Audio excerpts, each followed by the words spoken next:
Collector Shri અને પ્રશાસને એવી વ્યવસ્થા કરી છે કે જે દર વર્ષે કરે એની કરતાં પણ સારું કરવાના.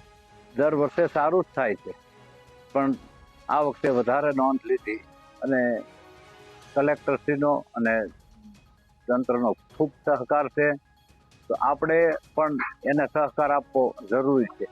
તો સવિશેષ સ્વચ્છતા અભિયાનને સફળ બનાવવા માટે લોકો આવનારા યાત્રાળુઓને ગિરનારીના દર્શન કરી અને સંતોના દર્શન કરી પુણ્યનું ભાથું મેળવવા માટે જો આવે છે ભાવ લઈ, તો તંત્રની સાથે લોકો અને આવનારા સૌ કોઈ ઉતારાવાળાઓ પણ સાથે મળી આપણે સૌ એવો પ્રયાસ કરીએ કે આ મેળાને આપણે એક આગવું રૂપ આપવા માટે અને સફળ બનાવવા માટે સાથે મળી સૌ एकाबीजाने विचारों ने समर्थक बनिए एवं अस्तु आप सबने आदेश। जय गिरनारी। आप लोग जो भी चीजों को बर्तन यूज करें, चाहे मूंगफली हो, चाहे कोई चीज खाने पीने का हो, या आप कोई वस्तु लाए हैं खाने के बाद डिब्बा छोड़ रहे हैं, कोई और कागज छोड़ रहे हैं, वो कूड़ा खाने में ही डाला जाए, क्योंकि स्वच्छता का आपका हम सबसे प्रार्थना करना है कि आम जन साधारण व्यक्तियों से सबसे मेरी प्रार्थना है कि गिरनार आपका है, भावनाथ आपका है, ये पर्वत आपका है और आपके कर्ज फर्ज में आता है, इसको स्वच्छ रखा जा। જુનાગઢ કલેક્ટર શ્રી અને આખું વહીવટી તંત્ર એકદમ સાબદું થઈ ગયું છે. જુનાણાને કેમ સ્વચ્છ રાખવું, ગરવા ગિરનારને કેમ સ્વચ્છ રાખવો, કાર્ય કાંઈ પણ સારું કરવું હોય એની પાછળ ઘણા લોકોની મહેનત હોય છે. આ એટલે બધાને અભિનંદન આપું છું અને વહીવટી તંત્ર વતી, આખા પોલીસ પરિવાર વતી અને મારા વતી આખા ગુજરાત અને આખા ભારત અને વિશ્વમાં વસતા ગરવા ગિરનારના ભક્તોને, સનાતનીઓને આહવાન કરું છું, આપ પધારો. એની સાથે સાથે સ્વચ્છતા જાળવો, કારણ કે આપણું ઘર હોય ને આપણે ત્યાં થૂકતા નથી, પ્લાસ્ટિક આપણા ઘરમાં નથી નાખતા, તો આપણું ઘર તો અમુક સમય રહેવા માટેનો બંગલો છે. બાકી આ આપણો આત્માની જેટલી શુદ્ધિ ગરવા ગિરનારની, ભવનાથની આપણે રાખવાની આપણી ફરજ છે. મહાશિવરાત્રી મેળા મહોત્સવની શ્રી આપાગીગાના ઓટલા દ્વારા આજથી જ મહા અન્ન ક્ષેત્ર ચાલુ થઈ ગયું છે. આજે પબ્લિક પણ જમવા માટે પધારી ગઈ છે.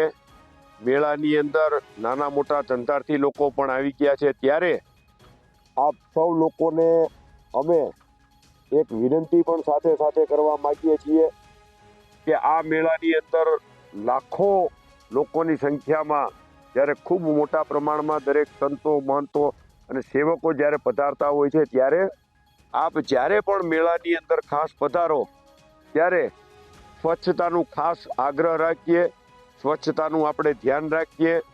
आपसे मेरी प्रार्थना है कि आप हर कीमत पे अपने साथ में लाई हुई बस्ती को अपने भोजन करने के बाद जो कागज है वो डिब्बा में ही डाला जाए, आपके द्वारा जूता वहीं उतारा जाए जहाँ एक आदमी आपका रहे।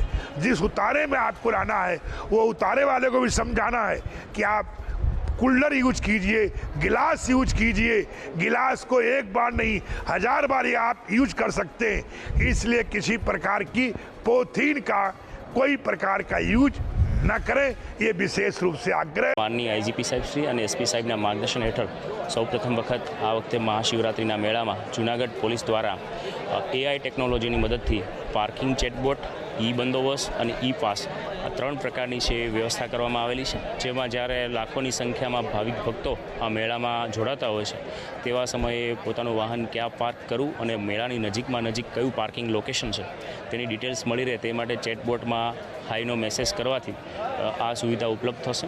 વધુ છે એ પાસમાં જે કંઈ ગેરરીતિ અથવા તો જરૂર ના હોવા છતાં પણ પાસ માગી અને ખોટી રીતે પોતાના વાહનો છે આ મેળામાં પબ્લિકને અગવડતારૂપ ના બને તે માટે ઈ પાસની એક વ્યવસ્થા કરવામાં આવેલી છે. પોલીસને ખૂબ સારી રીતે બ્રીફિંગ થઈ શકે અને નોકરીના સમયસર હાજર રહે તેને ધ્યાને રાખી ઈ બંદોબસ્ત કરીને એપ ડેવલપ કરવામાં આવેલી છે.